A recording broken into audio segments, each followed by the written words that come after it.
المشاهدون الأكارم أينما كنتم أسعد الله أوقاتكم بكل خير. من الفضاء الإريتري نحييكم ونقدم نشرة مفصلة لظهيرة اليوم أصحابكم خلالها محجوب حامد، والبدء بالعناوين.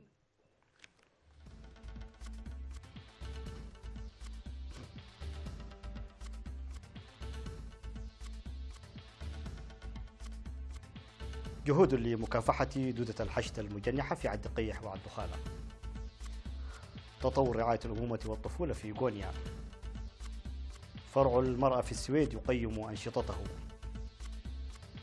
ماكرون يدعو أمريكا أن لا تتخلى عن الاتفاق مع إيران. مؤتمر مانحي سوريا يعجز عن جمع التمويل اللازم. وآلاف المتظاهرون في اليونان احتجاجا على إجراءات التقشف.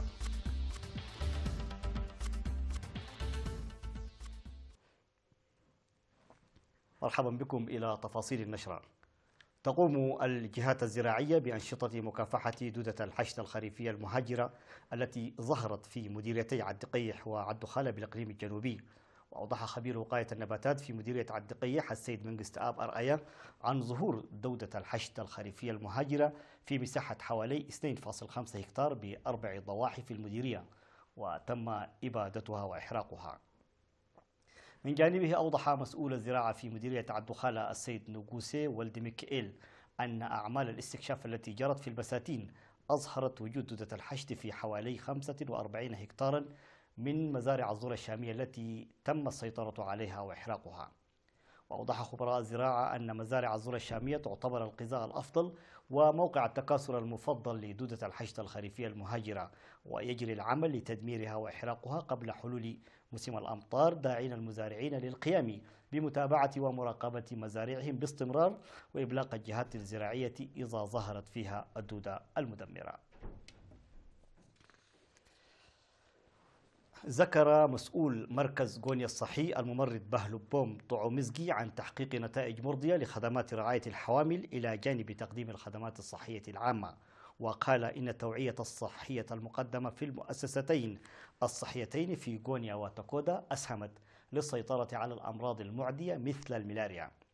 وأشار إلى تحقيق تطور ملحوظ لرعاية الأمومة والطفولة والتطعيم، وخاصة ارتفاع متابعة الحوامل بنسبة 98%. وأوضح عن القيام بحملات نظافة واسعة لدرء الأمراض الناجمة عن نقص النظافة وإعلان إصحاح البيئة في 14 قرية، بينما تتواصل أنشطة إصحاح البيئة في 28 قرية.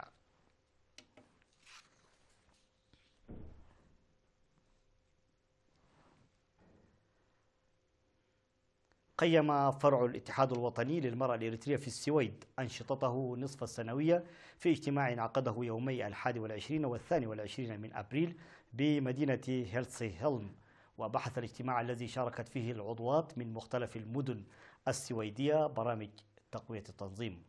وأوضحت مسؤولة الاتحاد الوطني للمرأة الإريترية فرع أوروبا مساهمة المرأة الإريترية القوية في القضايا الوطنية، وشددت على أهمية توريث هذه المساهمة للأجيال الحديثة للمساواة الكاملة.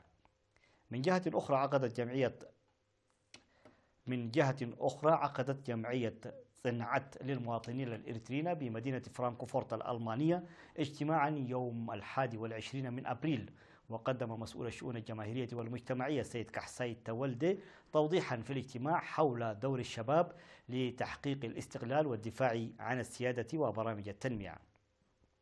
وقال منسق جمعية صنعت الشاب زميكائيل جبرجرجيش إن الجمعية تهدف إلى دعم البرامج الشعبية والحكومية لرخاء إريتريا وعكس الصورة الحقيقية لإريتريا.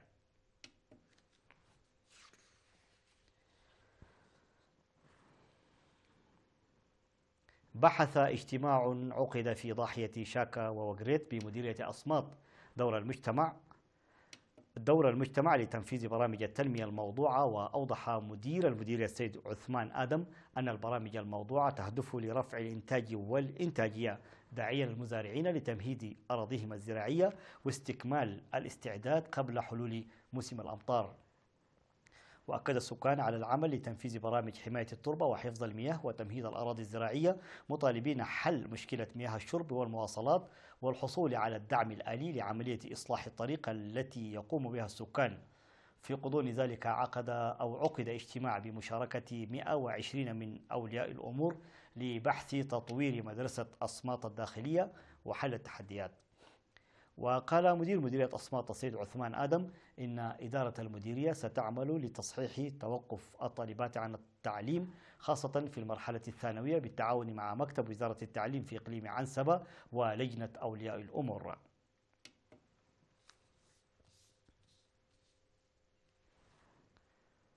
قام سكان وعمال المؤسسات الحكومية في مديرية مايميني بتنفيذ نفير ناجح لصيانة طريق عند قرقيس مايميني البالغ طوله 41 كيلومترا.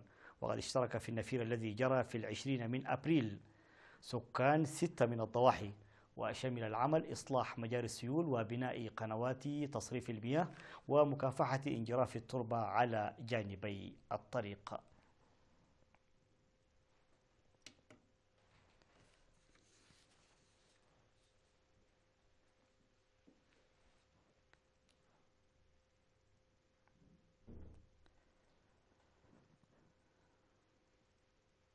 كان ذلك حصيلة أنباؤنا الداخلية. فاصل قصير ونوافقكم بالأنباء العالمية، كونوا معنا.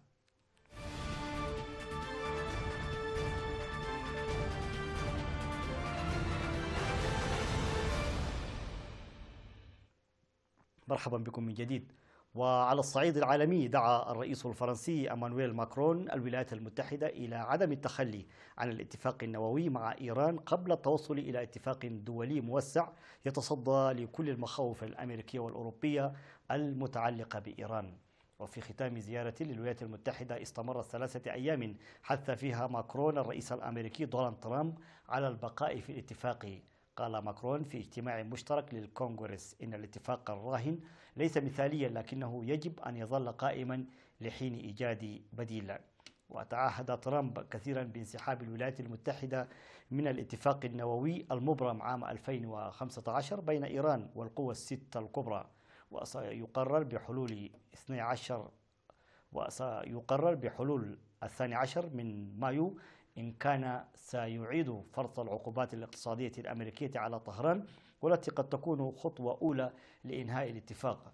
وتعهد الزعيمان خلال زيارة ماكرون بالسعي لاتخاذ تدابير أشد لاحتواء إيران، لكن ترامب أحجم عن الالتزام بالبقاء في الاتفاق النووي الذي تفاوض بشأنه الرئيس السابق باراك أوباما. وتوعد ترامب أيضا طهران بالرد إذا استأنفت برنامجها النووي. قال منسق شؤون الإغاثة بالأمم المتحدة مارك لوكوك إن الدول المانحة تعهدت بتقديم 4.4 مليار دولار لمساعدة الشعب السوري والمنطقة خلال العام الجاري، في الوقت الذي تسعى فيه الأمم المتحدة إلى سد فجوة التمويل التي قد تصل إلى أكثر من 6 مليارات دولار. وأشارك المؤتمر الذي استضافه الاتحاد الأوروبي والأمم المتحدة في بروكسل أكثر من 80 وفدا رفيع المستوى بهدف حشد الدعم المالي للبلد الذي مزقته الحرب. وأشار المسؤول الأممي إلى أن الكثير من الدول المانحة الكبيرة مثل الولايات المتحدة لم تستطيع تأكيد تعهداتها بالنسبة للعام الجاري بسبب مسائل تتعلق بالميزانية الداخلية. كما يهدف المؤتمر الذي تم تمثيل معظم القوى العالمية والإقليمية الرئيسية فيه إلى بث حياة جديدة في عملية السلام المتوقفة التي تقودها الأمم المتحدة.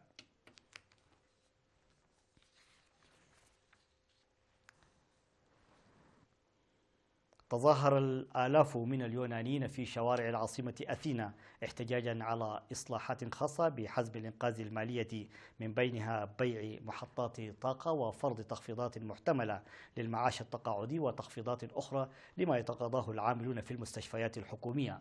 وذكرت شبكة إخبارية أمريكية أن أثينا شهدت خروج 3 تظاهرات منفصلة متتالية مرت بالبرلمان ووزارتي المالية والعمل.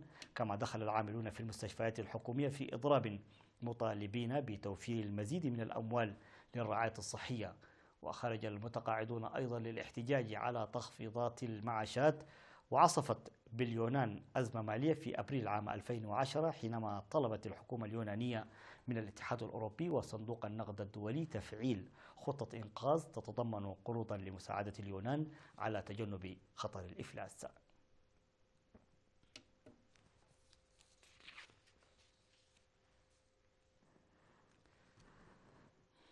قالت وزارة الداخلية الإسبانية إن الشرطة عثرت داخل حاوية شحن على نحو 9 أطنان من مخدر الكوكايين كانت مخبأة في شحنة موز قادمة من كولومبيا، وهو رقم قياسي لدخول المخدرات أوروبا. وأعلن وزير الداخلية الإسباني أن الشرطة اعتقلت 6 أشخاص بينهم 4 في إسبانيا و2 في مدينة ليون الفرنسية بعدما ضبطت عناصر الشرطة ومسؤولو الجمارك كمية من الكوكايين تبلغ 8.74 أطنان على متن سفينة شحن رست في ميناء الجزيرة الخضراء جنوب البلاد. ويعد ميناء الجزيرة الخضراء أكثر موانئ الشحن ازدحاما، وهو مدخل رئيسي للكوكايين إلى أوروبا، حيث دخلت عن طريقه عام 2017 101 مليون طن شحنات. ففي يناير الماضي ضبطت السلطات 6 أطنان من مخدر الكوكايين هناك، وتعهدت السلطات بمحاربة المهربين وإبقاء المخدرات بعيدة عن الشوارع.